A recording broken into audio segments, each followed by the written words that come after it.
Guys, samahan nyo ako ngayon, mag-deliver tayo ng aluminum.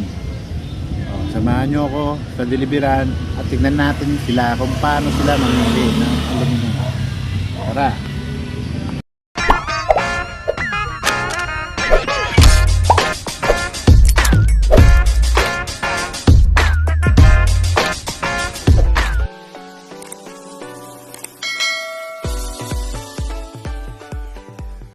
At ayan na nga guys, pumunta na nga ako sa deliveran.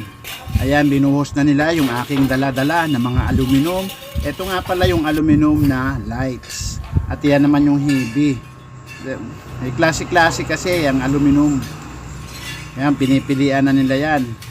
Talagang bubusisiin nila yan. Mamagnetin nila yan pa isa-isa. Siyempre, kapag may dumikit na bakal, ay tatanggalin nila. Yan, nakita nyo ba ang ginagawa nila? Ayan, yung hawak-hawak nila na yon, may magnet yon sa dulo. Binubukod-bukod nila yung mga hindi dumidikit. Dahil pag may dumikit sa aluminum, hinihiwalay nila. At yun nga, ay tinatawag na reject. Gaya nyan guys, ayan o. Yan nga pala yung heavy.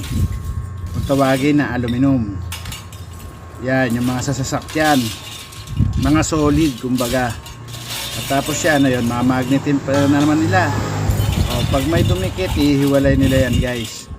Re-rejectin na nila yan, matik na yan. Hindi na nila yan isasama sa kilo. May panta rin, may kaldero, may jealousy. Yun, dumikit oh. Nakita nyo naman, dumikit yun. At ayan guys, sama-sama na yung heavy, sink, kaldero na rice cooker. At ayan guys, may dumikit, nakita nyo yan.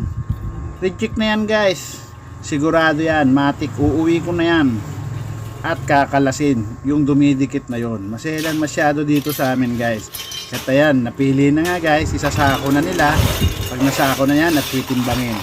So guys, hanggang dito na lang guys. Kung nasiyahan ka dito, subscribe and don't forget the hit to notification bell para marami ka pang mapanood. Salamat guys.